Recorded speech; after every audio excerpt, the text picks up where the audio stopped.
Praise the Lord. ദൈവനാമത്തിന് മഹത്വം ഉണ്ടാകട്ടെ. കർത്താവായ യേശു ക്രിസ്തുവിൻ്റെ നിസ്തുല്യ നാമത്തിൽ ഈ ബൈബിൾ കോഴ്സിലേക്ക് ബൈബിൾ പഠിക്കുവാൻ ആഗ്രഹിച്ച് കടന്നു വന്നിരിക്കുന്ന എല്ലാ പ്രിയപ്പെട്ടവർക്കും കർത്താവായ യേശു ക്രിസ്തുവിൻ്റെ നാമത്തിൽ സ്നേഹവന്ദനത്തെ അറിയിക്കുന്നു. എൻ്റെ പേര് ജെയിംസ് ഫിലിപ്പ്. ഞാനിപ്പോൾ തൃശ്ശൂർ ജില്ലയിൽ കൊരട്ടി എന്ന് പറയുന്ന സ്ഥലത്ത് സഭാ ശുശ്രൂഷയിലായിരിക്കുന്നു.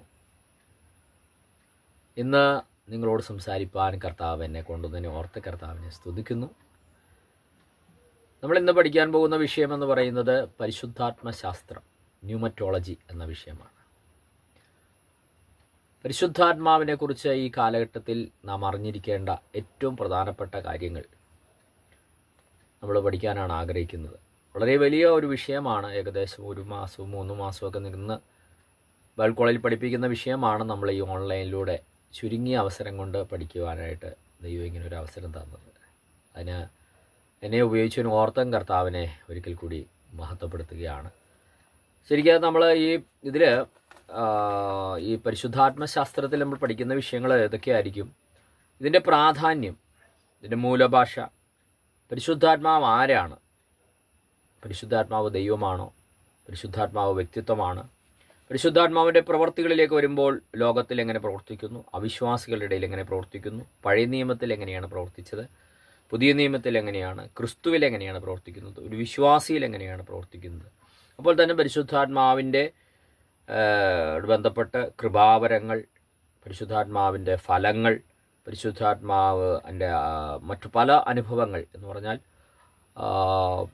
ആത്മസ്നാനം, അഭിഷേകം, നിറവ്, പരിശുദ്ധാത്മാവിൻ്റെ നിവാസം, ഇങ്ങനെ അതിൻ്റെ വിവിധ മേഖലകൾ അതെന്തൊക്കെയാണെന്ന് പഠിക്കുക. പിന്നെ പരിശുദ്ധാത്മാവിനെതിരെയുള്ള പാപങ്ങൾ, പരിശുദ്ധാത്മാവിന് കുറിച്ചുള്ള ദൈവശാസ്ത്രത്തിൽ വന്ന ദുരുപദേശങ്ങൾ, ഇങ്ങനെയുള്ള വിവിധ വിഷയങ്ങളായിരിക്കും നമ്മൾ ഈ കോഴ്സിലൂടെ പഠിക്കുവാൻ ആഗ്രഹിക്കുന്നത്. നമുക്ക് വേഗത്തിൽ ഈ വിഷയത്തിലേക്ക് കടക്കാം.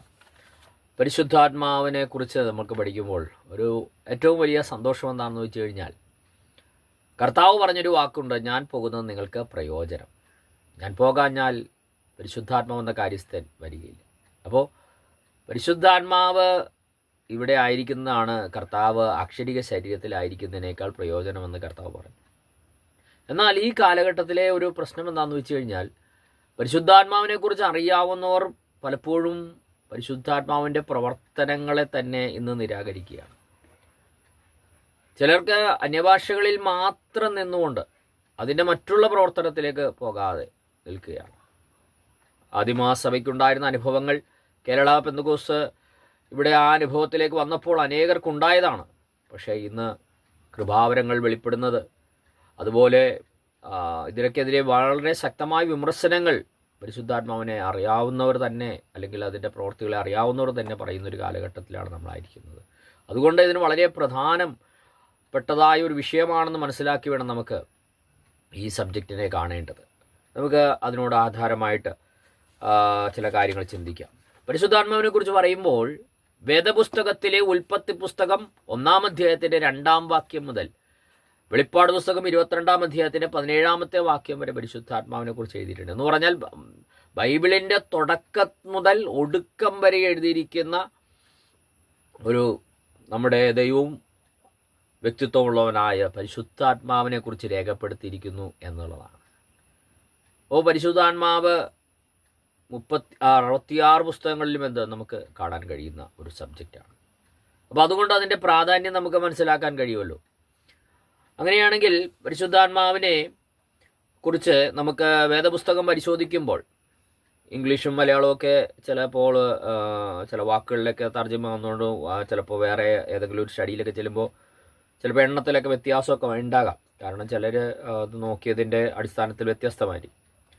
ഏകദേശം 387 പ്രാവശ്യം ആത്മാവെന്ന പദമുണ്ട്. അതിൽ പരിശുദ്ധാത്മാവെന്ന പദം തന്നെ 367 പദങ്ങളുണ്ടാവും. അത് പഴയ നിയമത്തിൽ ഏകദേശം 99 ആയിരിക്കുമ്പോൾ പുതിയ നിയമത്തിൽ നമുക്ക് 267 പ്രാവശ്യം കാണാൻ കഴിയുന്നുണ്ട്. എബ്രായ ഭാഷയിൽ റൂഹ, അല്ലെങ്കിൽ പല ഉച്ചാരണങ്ങളാണ് അതിനെക്കുറിച്ച് പറയുന്നത്. ഗ്രീക്ക് ഭാഷയിൽ അത് ന്യൂമ.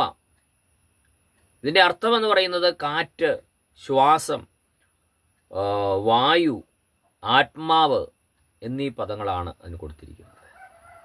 അപ്പം ഇങ്ങനെ നമുക്ക് ആ കാര്യങ്ങളെക്കുറിച്ച് അത്രയൊക്കെ ഏകദേശം മനസ്സിലാക്കിയാൽ മതിയല്ലോ. എന്തുകൊണ്ടാണ് ഈ കാലഘട്ടത്തിൽ നിങ്ങൾ ഇത് പരിശുദ്ധാത്മശാസ്ത്രം പഠിക്കണമെന്ന് ഞങ്ങൾ ആഗ്രഹിക്കുന്നത്, അല്ലെങ്കിൽ ഇങ്ങനെ ഒരു ക്ലാസ് വെക്കാനുള്ള കാരണമെന്ന് പറയുന്നത്, പരിശുദ്ധാത്മാവില്ല എങ്കിൽ ആ ദൈവിക കാര്യമെന്ന് പറയുന്നത് വെറും മാനുഷിക സ്ഥാപനം പോലെ മാത്രമായിരിക്കും. സഭകൾ വെറും ഒരു ക്ലബ്ബ് മാത്രമായിട്ട് മാറും. കാരണം പരിശുദ്ധാത്മാവില്ലാത്ത ഒരു പ്രവൃത്തിയും ദൈവം അംഗീകരിക്കില്ല.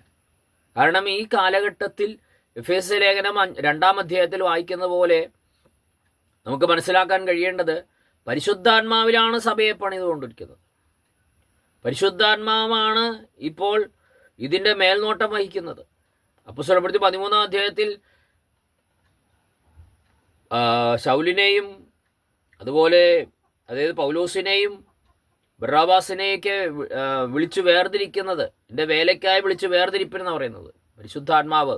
കർത്താവ് പറഞ്ഞു, ഞാൻ എൻ്റെ സഭയും. നമുക്കറിയാം ത്രിയേക ദൈവമാണ് നമ്മുടെ. പക്ഷെ ആ ത്രിയേക ദൈവത്തിലെ ആളത്വമാണ് പരിശുദ്ധാത്മാവ്. അത് 3-ാമത്തെ ആളത്വമാണെന്നൊക്കെ ചിലർ പറയാറുണ്ട്. പക്ഷെ 3-ാമത്തെ ആളത്വം എന്ന് പറയുമ്പോൾ 1-ാമത്തെ സ്ഥാനം പിതാവിനെന്നുള്ള രീതിയിൽ ചിലർ ചിന്തിച്ചു പോകാൻ സാധ്യതയുണ്ട്. അങ്ങനെയല്ല, തുല്യസ്ഥാനമാണ് പരിശുദ്ധാത്മാവിനുള്ളത്. അപ്പോൾ അതുകൊണ്ട് പരിശുദ്ധാത്മാവിനെ കുറിച്ച് പഠിക്കാനുള്ള ഏറ്റവും പ്രധാനപ്പെട്ടതെന്ന് ഈ കാലഘട്ടം തന്നെയാണ്. എന്താണ്, നമ്മൾ യുഗങ്ങളായിട്ടൊക്കെ പഠിക്കുന്നവരാണല്ലോ. ഈ കാലഘട്ടത്തെക്കുറിച്ച് പറയുന്നത് പരിശുദ്ധാത്മാവിൻ്റെ കാലഘട്ടമെന്നാണ്. അതിനെ ഇങ്ങനെ പറയാറുണ്ട്, പഴയ നിയമകാലങ്ങളിൽ പിതാവായ ദൈവത്തിൻ്റെ പ്രവൃത്തികൾ അവിടെ ഒരു സഹായകനായിട്ടും കരുതുന്നവനായിട്ടും ശക്തിയുള്ളവനുമായിട്ടൊക്കെ വെളിപ്പെട്ടു. പുതിയ നിയമത്തിൽ യേശുക്രിസ്തുവിലൂടെ രക്ഷകനായിട്ടും അങ്ങനെ വിവിധ മേഖലകളിൽ. എന്നാൽ ഈ പുതിയ നിയമകാലഘട്ടത്തിൽ അല്ലെങ്കിൽ കൃപായുഗത്തിൽ പരിശുദ്ധാത്മാവ് വഴികാട്ടിയായി ക്രിസ്തുവിനെ നമ്മുടെ മുമ്പിൽ വരച്ച് കാണിച്ച് ദൈവം ആരാണെന്ന് കാണിച്ച്, അതൊക്കെ നമ്മൾ ഇന്ന് പഠിക്കുമ്പോൾ അത് ആഴമായിട്ട് പഠിക്കും. അപ്പോൾ ഇതിൻ്റെ പഠനത്തിൻ്റെ പ്രാധാന്യം അത്ര വലുതാണ് എന്ന് നമുക്ക് മനസ്സിലാക്കാൻ കഴിയട്ടെ. പരിശുദ്ധാത്മാവിന് നമ്മൾ ബൈബിൾ പഠിക്കുമ്പോൾ ഏകദേശം 35-ലധികം നാമങ്ങൾ കൊടുത്തിട്ടുണ്ട്.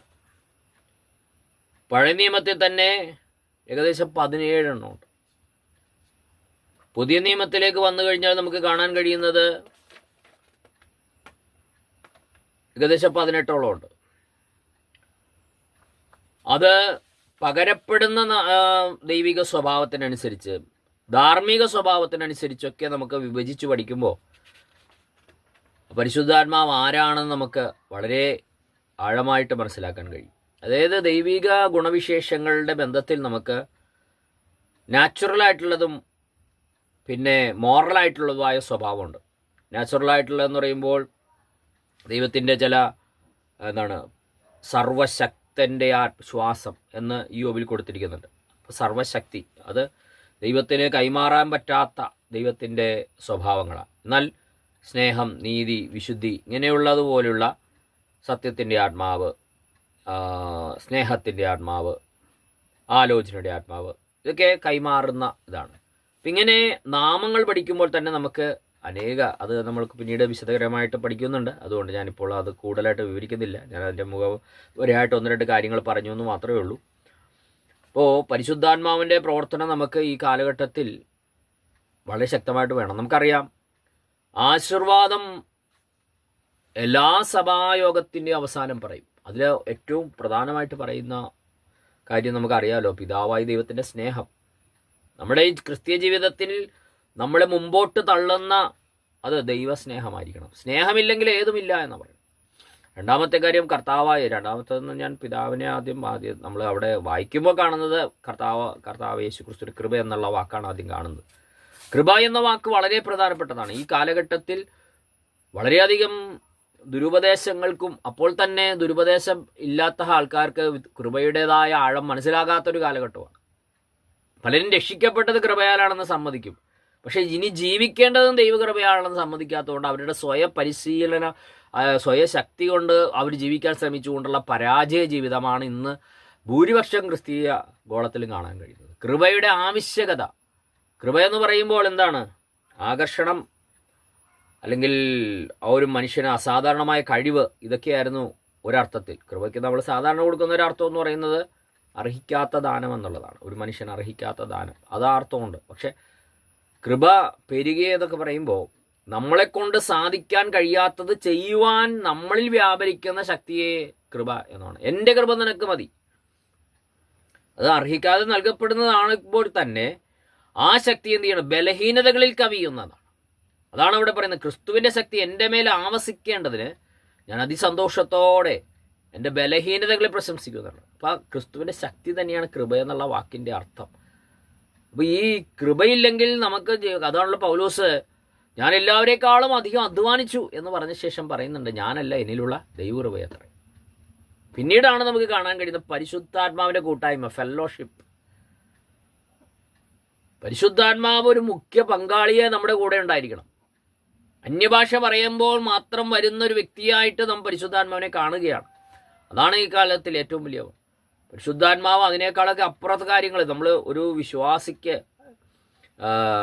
എങ്ങനെയെല്ലാം, അല്ലെങ്കിൽ പുതിയ നിയമകാലത്തിൽ പരിശുദ്ധാത്മാവ് എങ്ങനെയെല്ലാം നടത്തുവാനാണ് നമുക്ക് തന്നിരിക്കുന്നത്, അതൊക്കെ കാണുമ്പോഴാണ് നമ്മൾ അയ്യോ ഇത് പല കാര്യങ്ങളും നമ്മൾ ചെയ്തില്ലല്ലോ.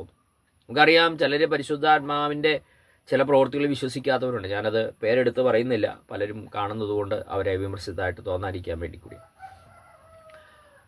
ഞാനിങ്ങനെ പറയാറുണ്ട്, ഒരു കപ്പലിൽ നമ്മളൊരു ടിക്കറ്റ് എടുത്ത് കയറി, അതൊരാഴ്ചത്തെ യാത്രയാണ്. അപ്പോൾ ഈ അദ്ദേഹം കുറച്ച് ബ്രെഡൊക്കെ കഴുതിയിരുന്നു. പക്ഷേ 4 ദിവസം കഴിഞ്ഞപ്പോൾ ബ്രെഡ് തീർന്നു. മാത്രമല്ല ബാക്കി ഇരുന്ന ബ്രെഡിൽ പൂത്തു. അപ്പോൾ ഇദ്ദേഹം ഇങ്ങനെ വിഷമിച്ചിരിക്കുമ്പോൾ അദ്ദേഹം തന്നെ നോക്കിയപ്പോൾ അവിടെ കപ്പലിൽ ഒരു മെസ്സ് നടത്തുന്നുണ്ട്. അവിടെ അതിന് കൊടുക്കാനുള്ള കാശൊന്നുമില്ല. അവിടെ ചെന്നിട്ട് അദ്ദേഹം പറഞ്ഞു, ഞാൻ എന്തെങ്കിലുമൊക്കെ അരിഞ്ഞും പിടിച്ചൊക്കെ തരാം, എനിക്ക് ഒരു നേരത്തെ ആഹാരം ഒരു ചെയ്തോളാൻ പറഞ്ഞു. ഇദ്ദേഹത്തിന് ആ കപ്പൽ യാത്ര ആസ്വദിക്കാനൊന്നും കഴിഞ്ഞില്ല, അവിടെ പോയിരുന്ന് കഴിച്ചു. അങ്ങനെ ഒരു ദിവസം കപ്പലിൽ താനിങ്ങനെ നിൽക്കുമ്പോഴാണ് തൻ്റെ ഒരു സ്നേഹിതനെ കണ്ടു. അപ്പോൾ സ്നേഹിതനോട് താൻ ഈ കാര്യം പറഞ്ഞു, എനിക്ക് വലിയ അബദ്ധം പറ്റി, ഞാൻ കൊണ്ടുവന്ന ബ്രെഡായിരുന്നു, അത് ഇതായിപ്പോയി, മാത്രമല്ല ഭക്ഷണത്തിനുള്ള കാശ് എൻ്റെ കയ്യിലില്ല. അപ്പോൾ അദ്ദേഹം പറഞ്ഞു, നീ എന്തിനാ ഭക്ഷണത്തിന് ഇങ്ങനെ ഇവിടുന്ന് പ്രയാസപ്പെടുന്നത്, അതെന്താ എന്നൊന്ന് ചോദിച്ചപ്പോൾ അദ്ദേഹം പറഞ്ഞൊരു കാര്യമുണ്ട്, ഇവിടെ നിൻ്റെ ടിക്കറ്റിൽ ഭക്ഷണത്തിനും കൂടെയുള്ള കാശ് എടുത്തിട്ടുണ്ട്, നീ ആ മേശപ്പുറത്ത് പോയി ഇരുന്നാൽ മതി. ഇന്ന് ചില സഭകളിൽ പരിശുദ്ധാത്മാവ് വേണ്ട എന്ന് പറഞ്ഞുകൊണ്ട് മാറ്റി, അന്യഭാഷയില്ല, അന്യഭാഷ നിന്നുപോയി, കൃപാവരങ്ങൾ നിന്നുപോയി എന്ന് പറയുമ്പോൾ എന്താണ്? നമുക്ക് ദൈവം ഇവിടെ ഭൂമിയിൽ അനേകരെ വിശ്വാസത്തിലേക്ക് കൊണ്ടുവരുവാനും കർത്താവിന് വേണ്ടി വളരെ പ്രയോജനപ്പെടുന്ന അനേക കാര്യങ്ങൾ ചെയ്യുവാനൊക്കെയുള്ള കാര്യമാണ് പരിശുദ്ധാത്മാവിനെ കുറിച്ച് നമ്മൾ അറിയുമ്പോൾ മനസ്സിലാക്കുന്നത്. നമുക്ക് ഈ രക്ഷ എന്നതിലൂടെ പരിശുദ്ധാത്മാവിനെ നൽകിയപ്പോൾ നമുക്ക് അതിലൂടെ കിട്ടുന്ന അനുഗ്രഹങ്ങളെ വേണ്ടെന്ന് വെക്കുന്നതിന് തുല്യമാണ്. അപ്പോൾ ആ കപ്പലിൽ അവൻ സ്വയം ജോലി ചെയ്ത് ചെയ്യുന്നത് പോലെയാണ് ചിലർ പരിശുദ്ധാത്മാവിൽ ആശ്രയിച്ചാൽ. കർത്താവ് യേശു പറഞ്ഞെന്താണ്? നിങ്ങൾ ഭൂമിയുടെ അറ്റത്തോളം എനിക്ക് സാക്ഷികളായി പോകണം, എല്ലാ ജാതികളെയും ശിഷ്യരാക്കി കൊള്ളണമെന്ന് പറഞ്ഞു, സുവിശേഷം പ്രസംഗിക്കണമെന്ന് പറഞ്ഞു. പക്ഷേ ഇപ്പോൾ നിങ്ങളിവിടെ ഇന്ന് കാത്തിരിക്കണം, ശക്തി ലഭിക്കുവോളം നിങ്ങൾ പോകരുത്. അപ്പോൾ അതല്ലാതെ പോയാൽ എന്താണ്? അവർ മാനുഷിക ശക്തിയിൽ പ്രസംഗിക്കും, ക്രിസ്തുവിനെ കുറിച്ച് പ്രസംഗിക്കും, അറിവ് കിട്ടിയവർ ചിലപ്പോൾ വരും, പക്ഷെ പരിശുദ്ധാത്മാവിൻ്റെ പ്രവർത്തനം ഉണ്ടാവില്ല. വീണ്ടും ഞാൻ ഇന്ന് പല എന്താണ് വലിയ വലിയ ആശയങ്ങളും എന്ന് പറഞ്ഞാൽ പണ്ടൊക്കെ പ്രസംഗത്തിനേക്കാളൊക്കെ നല്ല ആശയങ്ങളും നല്ല അറിവുകളും കൊടുക്കുന്നുണ്ട്, പക്ഷെ വചനത്തിൻ്റെ ആ ജീവൻ അതിലില്ല. ചിലപ്പോൾ ജനം അവിടെ നിന്ന് ആഹ്ലാദിക്കുന്നത് കാണാം, അത് ജഡത്തിൽ മാത്രം. ജഡത്തിൽ എന്ന് പറഞ്ഞാൽ അവരുടെ വൈകാരികതകളിൽ അതിനൊന്ന് ഇളക്കം പറിക്കും. അവിടെ നിന്ന് കഴിഞ്ഞു പോയാൽ അവരോട് ചോദിച്ചാൽ വചനം ഏതാണ്ട് പോലും അറിയാൻ പറ്റത്തില്ല. അപ്പോൾ പരിശുദ്ധാത്മാവിൻ്റെ ഈ ആ കുറവ്, അതിനെ നമ്മൾ പരിശുദ്ധാത്മാവിൻ്റെ ആവശ്യകതയുടെ ആ ബോധ്യമില്ലാത്തത് കൊണ്ട് ഇന്നുള്ള പല ശുശ്രൂഷകളും അതുപോലെ വിജയിക്കുന്നില്ല. അതുകൊണ്ടാണ് ഈ പഠനം ഈ ബൈബിൾ കോഴ്സിൻ്റെ ഒരു പ്രധാന സെക്ഷനായിട്ട് വെച്ചത്. അതല്ലാതെ പല പല ഉദ്ദേശങ്ങളുണ്ട്. നമുക്ക് നോക്കുമ്പോൾ ഈ ആധുനിക ലോകം നേരത്തെ പറഞ്ഞതുപോലെ ഒരു കൃപായുഗത്തിലാണ്. അതിൽ ദൈവത്തിൻ്റെ മുഖ്യ പങ്കാളി എന്ന് പറയുന്നത് ആശീർവാദത്തെക്കുറിച്ചാണല്ലോ പറഞ്ഞത്, ഫെലോഷിപ്പ്. പലരും പരിശുദ്ധാത്മാവോട് പ്രാർത്ഥിക്കാമോ എന്നൊക്കെ ചോദിക്കുന്നുണ്ട്. അത് നമുക്ക് യുക്തമായിട്ടുള്ളത് കാര്യങ്ങൾ മനസ്സിലാക്കാം. അത് ഒരു വിഷയമായതുകൊണ്ട് ഞാനിപ്പോൾ അങ്ങോട്ട് ഇപ്പോൾ പിന്നീട് നമുക്കതേക്കുറിച്ച് കൂടുതൽ ക്ലാസ് മനസ്സിലാക്കുമ്പോൾ അറിയാൻ പറ്റും. ഇവിടെ ഒരു മുഖ്യ പങ്കാളിയാണെങ്കിൽ ഇപ്പോൾ ഞാൻ നിങ്ങളോട് സംസാരിക്കുകയാണ്. ഈ സംസാരിക്കുമ്പോൾ എനിക്ക് കുറച്ച് അറിവുകൾ, കുറച്ച് കാര്യങ്ങൾ ഞാൻ കളക്ട് ചെയ്തിട്ടാണ് ഞാൻ നിങ്ങളോട് വന്ന് സംസാരിക്കുന്നത്. പക്ഷേ എൻ്റെ ഒരു പ്രസംഗത്തിലുള്ള ഒരു കാര്യമെന്ന് പറയുന്നത് പരിശുദ്ധാത്മാവ് എന്നെ സഹായിക്കണമെന്നുള്ളത്, ഞാൻ കർത്താവേ എന്ന് വിളിച്ച് എന്നെ ഈ മെസ്സേജ് പറയാനായിട്ട് സഹായിക്കണമെന്ന് പറയുമ്പോൾ എന്നെ എന്താണ് പരിശുദ്ധാത്മാവ് എന്നിൽ വന്ന് എനിക്കൊരു മുഖ്യ പങ്കാളിയായി എടുക്കേണ്ട കാര്യങ്ങളെ ഓർമ്മപ്പെടുത്തി, പല വാചകങ്ങളും എന്നെ ഓർമ്മപ്പെടുത്തിയിട്ടാണ് ഈ കാര്യങ്ങളൊക്കെ എന്ത് ചെയ്യുന്നത്, തീർക്കുന്നത്. അപ്പോൾ ഈ ആധുനിക കാലത്തിൽ, കൃപായുഗത്തിൽ ദൈവത്തിൻ്റെ മുഖ്യ കാര്യവാഹകൻ പരിശുദ്ധാത്മാവാണ്. പരിശുദ്ധാത്മാവിനെ കൂടാതെ നമുക്കൊരു ആത്മീയ ജീവിതം ശരിയായി നടത്താൻ പറ്റത്തില്ല. ശുശ്രൂഷ മേഖലകളിൽ ശരിയായി നടത്താൻ പറ്റില്ല. ലോകപ്രകാരമുള്ളവർ പല ശുശ്രൂഷകൾ ചെയ്യുന്നുണ്ട്. അത് ഇന്ന് സഭകളിൽ വന്നിരിക്കുക. പണ്ട് ദാവീദിനൊരാഗ്രഹം പെട്ടകം കൊണ്ടുവരണമെന്ന്. പക്ഷെ പെട്ടകം കൊണ്ടുവരാൻ ബിരുദന്മാരും മറ്റുള്ളവരൊക്കെ പോയത് നല്ല കരുത്തുള്ളവരായിട്ടുള്ള, കഴിവുള്ളവരായിട്ടുള്ള ആൾക്കാർ പോയത്. പക്ഷെ പുരോഹിതനാണ് പോക്കേണ്ടത്. ഇന്നെന്താണ്, പലയിടത്തും നല്ല ബുദ്ധിയിൽ കഴിവുള്ളവർ വചനം നന്നായിട്ട് പഠിക്കും, നല്ല ഓർമ്മയിൽ നിൽക്കും, നന്നായിട്ട് അവതരിപ്പിക്കാൻ അറിയാം. അവരങ്ങ് ക്ലാസ് എടുക്കുക. എല്ലാവരും പറയും നല്ലതായിരുന്നു, പക്ഷേ ഒരു രൂപാന്തരവും ഇല്ല. പക്ഷേ ഇതൊന്നും അറിയാത്ത അപ്പച്ചന്മാർ, ഞാൻ പറയുന്ന അപ്പച്ചന്മാരുടെ മാത്രമല്ല, ഇന്നത്തെ കാലത്തിൽ നല്ല ബൈബിൾ കോളേജിൽ പഠിച്ചവരും ഇരുന്ന് ദൈവസന്നിധി ഇരുന്ന് പ്രാർത്ഥിച്ച് പരിശുദ്ധാത്മാവുമായിട്ടുള്ള കൂട്ടായ്മയിൽ നിന്ന് അവൻ പ്രസംഗിക്കുമ്പോൾ, പരിശുദ്ധാത്മാവ് ബോധ്യം കൊടുക്കുമ്പോൾ ജീവിതങ്ങൾ രൂപാന്തരപ്പെടും, വലിയ മാറ്റങ്ങൾ വരും. അപ്പോൾ നമുക്ക് മാറ്റി നിർത്താൻ കഴിയത്തില്ല പരിശുദ്ധാത്മാവിനെ. അത്രയും ഇമ്പോർട്ടൻ്റ് ആണ് പരിശുദ്ധാത്മാവെന്ന് പറയുന്ന ആ വ്യക്തിയായിരിക്കുന്ന, ദൈവമായിരിക്കുന്ന, നമുക്ക് ദാനമായി നൽകിയിരിക്കുന്നത് എന്ന് നമ്മൾ മനസ്സിലാക്കണം. യേശു ഈ ഭൂമിയിൽ ഇന്നും ഉണ്ടായിരുന്നെങ്കിൽ എന്ന് ചിന്തിക്കുന്ന അനവധി പേരുണ്ട്. ചില പാട്ടുകൾ പറയുന്നുണ്ട്, യേശുവേ നീ ഒന്നും കൂടി വരണമേ എന്ന് ജാതികൾ പാടുന്നത് ഞാൻ ഒരിക്കൽ കേട്ടു. കാരണം ലോകത്തിൻ്റെ പോക്ക് കണ്ടിട്ട് ഇവിടെ യേശു ഉണ്ടായിരുന്നെങ്കിൽ. പക്ഷെ യേശു ഉണ്ട് ഇവിടെ. ഏതാണ്? സഭയാകുന്ന ശരീരം അവൻ്റേതായതുകൊണ്ട് എവിടെ ശുശ്രൂഷ അവസാനിപ്പിച്ചോ ആ ശുശ്രൂഷ തുടരേണ്ടത് സഭയാണ്. അതുകൊണ്ട് സത്യത്തിൽ എന്താണ്, പരിശുദ്ധാത്മാവിലൂടെയാണ് യേശു ആ ശുശ്രൂഷകൾ ചെയ്തതെന്ന് നമുക്കറിയാം. അത് നമ്മൾ പഠിക്കുന്നുണ്ട്. ആ പരിശുദ്ധാത്മാവിൻ്റെ ശുശ്രൂഷ, അല്ലെങ്കിൽ യേശു ചെയ്ത ശുശ്രൂഷയുടെ പിന്തുടർച്ച നമ്മൾ ചെയ്യേണ്ടതുകൊണ്ട് പരിശുദ്ധാത്മാവിനെ കുറിച്ച് നമ്മൾ ആഴമായി പഠിച്ചിരിക്കണം. അവിശ്വാസിയായാലും വിശ്വാസിയായാലും അതിൻ്റെ മധ്യ പ്രവർത്തിക്കുന്ന പരിശുദ്ധാത്മാവാണ്. അത് ജയിലായാലും കല്ലറയായാലും കടലായാലും ആകാശമായാലും ഏത് മേഖലയിലും പരിശുദ്ധാത്മാവ് പ്രവർത്തിക്കും എന്നുള്ളത് യേശുവിൻ്റെ ജീവിതം കാണുമ്പോൾ നമുക്കറിയാം. അങ്ങനെയാണെങ്കിൽ ഈ കാലഘട്ടത്തിൽ ജയിലിൽ പോയി എത്രയോ പേര് മാനസാന്തരപ്പെട്ടിട്ടുണ്ട്. അവിടെ ഉണ്ടായിരുന്ന വടികൾക്കോ അവരുടേതായ മർദ്ദനമുറകൾക്കോ ഒന്നും പാപബോധം വരുത്താനോ അവൻ്റെ ജീവിതത്തെ രൂപാന്തരപ്പെടുത്താനോ കഴിഞ്ഞില്ല. റെനി ജോർജിനെ നമുക്കറിയാം, മദ്രാസ് ലെമോൻ എന്ന് പറയുന്ന വ്യക്തി. അദ്ദേഹം പറഞ്ഞത്, ഞാൻ പരോളിൽ ഇറങ്ങിയപ്പോൾ ഒരു ബാങ്ക് കൊള്ളയിടാൻ വേണ്ടി ഇറങ്ങിയത്, പക്ഷേ അദ്ദേഹത്തെ പിടിച്ച് ഒരാൾ നിർബന്ധമായൊരു പ്രാർത്ഥനാലയത്തിൽ കൊണ്ട് നിർത്തി. അവിടെ ഇരുന്ന് അദ്ദേഹം രൂപാന്തരപ്പെട്ടു. അദ്ദേഹം പറഞ്ഞത്, ജയിലിലായപ്പോൾ അടുത്ത കാര്യങ്ങൾ അവിടെയുള്ള കൂട്ടുകാരോട് ചേർന്ന് അടുത്ത പാപം ചെയ്യാനുള്ള കാര്യം എന്താണ്, ഇവിടെ ആളിൽ നന്നാക്കാൻ വേണ്ടിയാ തടവറയെ കൊണ്ടിട്ടിരിക്കുന്നത്, പക്ഷേ ആള് നന്നായില്ല. പക്ഷേ പരിശുദ്ധാത്മാവിൽ വചനം ശുശ്രൂഷിച്ചപ്പോൾ ആ വ്യക്തി രൂപാന്തരപ്പെട്ടു. അത് ജയിലിലായാലും പ്രവർത്തിക്കും. അത് കൂടുതൽ വിവരിച്ച് സമയം ഞാൻ കളയാൻ ആഗ്രഹിക്കുന്നത്, സ്ഥലത്തിനോ വർഗത്തിനോ വർണ്ണത്തിനോ സ്ത്രീ പുരുഷ ഭേദമന്യേ പരിശുദ്ധാത്മാവ് പ്രവർത്തിക്കുന്നുണ്ട്. ഏത് സ്ഥലത്താണെങ്കിലും പരിശുദ്ധാത്മാവിൻ്റെ കൂട്ടായ്മ ആർക്കാണോ ഏറ്റവും കൂടുതലുള്ളത് അവർ ശുശ്രൂഷ മണ്ഡലത്തിൽ ശോഭിക്കും എന്നുള്ളതാണ് വേറൊരു കാര്യം. നമുക്കത് അറിയാവുന്നവരാ ഇല്ലേ? പരിശുദ്ധാത്മാവിനെ അനുസരിച്ച് ജീവിക്കുന്ന ശുശ്രൂഷയുള്ളവർ. ബുദ്ധിയിൽ നമുക്ക് ശുശ്രൂഷിക്കാം, ഒരു സ്ഥലത്ത് പോകണമെങ്കിൽ ബുദ്ധി ശുശ്രൂഷിക്കാം, അവർക്കൊരു കുഴപ്പം അറിയാനൊന്നും പോകണമെന്നില്ല. പക്ഷെ ആത്മാവിൽ വിവേചിക്കുന്നവന് മനസ്സിലാവും. പ്രസംഗം വചനത്തിലൂടെ കാണുന്നവന് മനസ്സിലാവും ഇവൻ ജഡത്തിൽ അറിവാണ് പ്രസംഗിക്കുന്നത്. പക്ഷെ ആത്മാവിലാണെന്ന് അറിയണത് എങ്ങനെയാണ്? ഇത് കഴിയുമ്പോൾ ആ വ്യക്തികൾ മാനസാന്തരപ്പെടും, രൂപാന്തരപ്പെടും, അവനിൽ പുതിയ വിത്ത് വീണിരിക്കും. മറ്റതാണെങ്കിലോ ബുദ്ധിമണ്ഡലത്തിൽ കുറച്ച് അറിവുകൾ ഉണ്ടാകും. അങ്ങനെ ഇന്ന് തലവൾ വലുതായിരിക്കുന്നതും ഉടല് ചെറുതായിരിക്കുന്നതുമായ അനേകരെ നമുക്ക് കാണാൻ കഴിയും. എന്ന് പറഞ്ഞാൽ എന്താണ്? അറിവിലേക്ക് വചനം ചെന്നിട്ടുണ്ട്, പക്ഷേ ഹൃദയത്തിലേക്ക് വചനം ചെന്നില്ല. കാരണം എന്താ? പരിശുദ്ധാത്മാവുമായിട്ടുള്ള കൂട്ടായ്മയുള്ളവരുടെ ശുശ്രൂഷകൾ അവിടെ ഉണ്ടായില്ല എന്നുള്ളതാണ് അതിൻ്റെ ഏറ്റവും പ്രശ്നമായി വന്നത്. ഇന്ന് വേറൊരു വിഷയം കൂടിയുണ്ട്.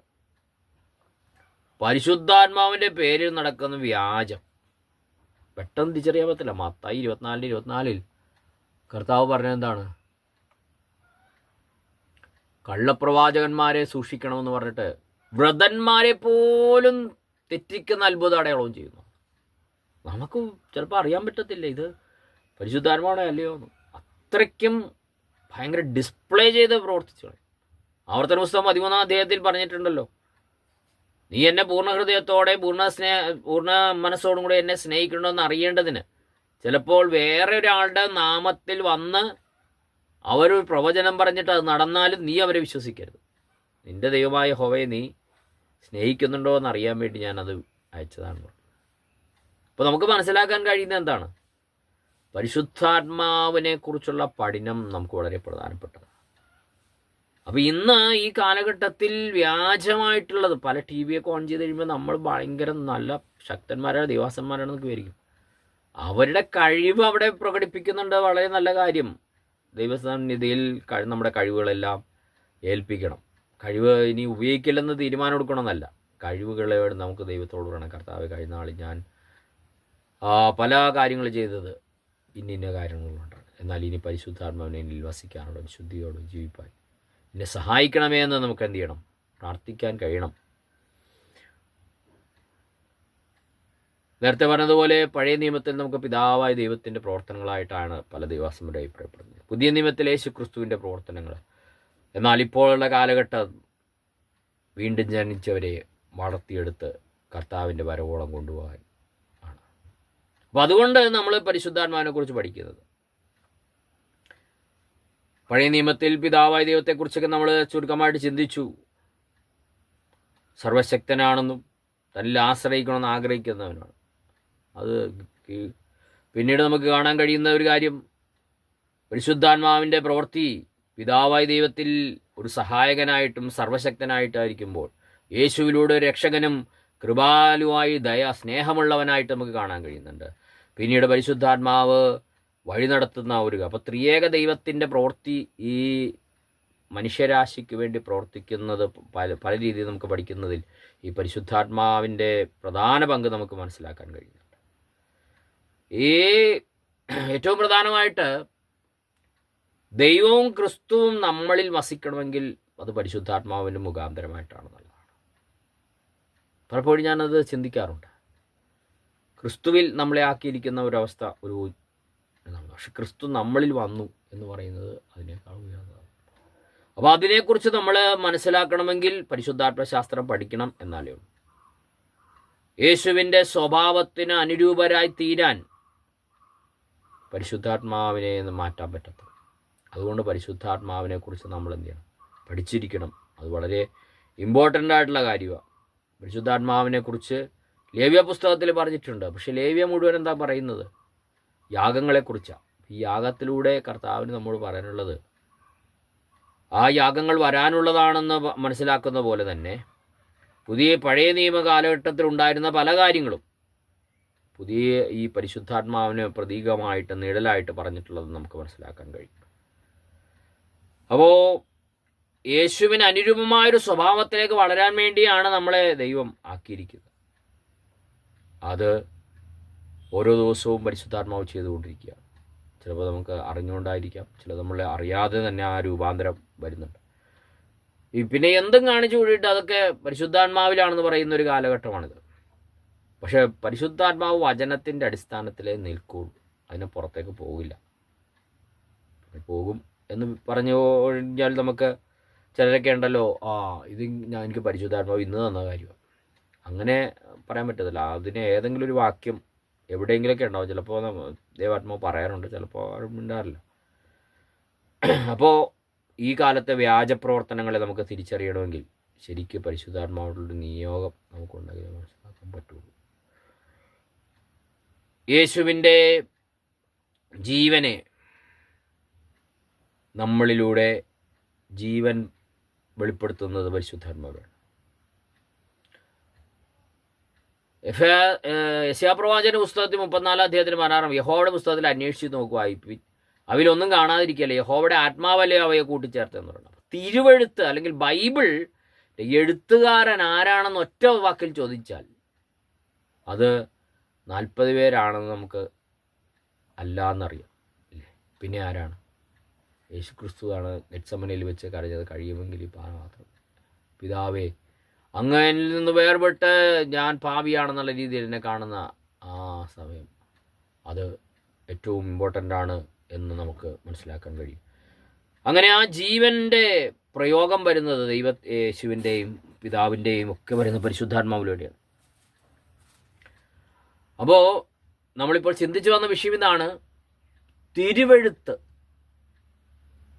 അത് ഈ സെക്ഷൻ കഴിഞ്ഞിട്ട് നമുക്ക് അടുത്ത സെക്ഷനിൽ അതിനെക്കുറിച്ച് കൂടുതലായിട്ട് പറയാം. അതിനായിട്ട് കർത്താവിൻ്റെ സന്നിധി നമുക്കിപ്പോൾ കേട്ട വചനത്തിന്മേൽ നമ്മെ തന്നെ സമർപ്പിച്ച് നമുക്ക് പ്രാർത്ഥിക്കാം. ഞങ്ങളുടെ ദൈവമേ, സ്വർഗപിതാവേ, ഞങ്ങൾ അവിടുത്തെ സന്നിധിയിൽ യേശുവിൻ്റെ നാമത്തിൽ കടന്നു വരികയാണ്. ഞാൻ പോകുന്നത് പ്രയോജനമെന്ന് പറയുമ്പോൾ അതിൻ്റെ പ്രയോജനങ്ങളെ പലപ്പോഴും ഞങ്ങൾക്ക് പരിശുദ്ധാത്മാവ് ഈ ഭൂമിയിലേക്ക് വന്നിരിക്കുന്നതിൻ്റെ ഉദ്ദേശം അത് നിവർത്തീകരിക്കുന്നത് ഞങ്ങൾക്ക് കാണുവാൻ കഴിഞ്ഞിട്ടില്ല കർത്താവേ. ഈ നാളുകളിൽ ആമേൻ, ഈ ക്ലാസ്സിലൂടെ ഞങ്ങൾ അനവധി കാര്യങ്ങൾ പഠിക്കുമ്പോൾ ഞങ്ങളുടെ ജീവിതത്തിൽ പ്രായോഗികമാക്കാൻ ഞങ്ങൾ അവിടുന്ന് സഹായിക്കണം. അങ്ങനെ ജീവിതത്തിൽ ഈ പരിശുദ്ധാത്മാവ് പ്രവർത്തിക്കുന്ന ഈ കാലഘട്ടത്തിൽ ദൈവമഹത്വത്തിന് വേണ്ടി പ്രവർത്തിക്കുന്നവരാക്കി തീർക്കാൻ നോക്കണം. ഈ വചനത്തെ കൂടുതൽ പഠിക്കുവാൻ അവിടെ നിങ്ങളെ സഹായിക്കണം. ആമേൻ. പല വിധത്തിലുള്ള വ്യാജങ്ങൾ ഈ കാലഘട്ടത്തിൽ നടന്നുകൊണ്ടിരിക്കുകയാണ് കർത്താവെ. അതിൻ്റെ മധ്യേ ഞങ്ങൾക്കിപ്പോൾ ഏറ്റവും അടുത്ത സഹായിയായിട്ടുള്ള പരിശുദ്ധാത്മാവിനെ ആമേൻ അതിലൂടെ ഞങ്ങൾക്ക് മനസ്സിലാക്കി കാര്യങ്ങളെ ഗ്രഹിച്ച് ഒരു വിജയകരമായ ജീവിതം നയിപ്പാൻ ഞങ്ങളെല്ലാവരെയും സഹായിക്കണം. കർത്താവായ യേശു ക്രിസ്തുവിൻ്റെ നാമത്തിൽ അപേക്ഷിക്കുന്നു, കേൾക്കണമേ സ്വർഗീയ നല്ല പിതാവേ, ആമേൻ. ഇന്നത്തെ ക്ലാസ് കേട്ട എല്ലാ പ്രിയപ്പെട്ടവർക്കും നന്ദി അറിയിക്കുന്നു. നമുക്ക് അടുത്ത സെക്ഷനിൽ ഇതിനോട് ബന്ധപ്പെട്ട മറ്റ് പല സബ്ജക്റ്റുകൾ നമുക്ക് പഠിക്കാൻ കഴിയും. ദൈവം അതിനുള്ള അവസരങ്ങൾ നമുക്ക് തരട്ടെ. എല്ലാവർക്കും നന്ദി അറിയിച്ചുകൊണ്ട് നിർത്തുന്നു. ദൈവം ധാരാളമാകട്ടെ.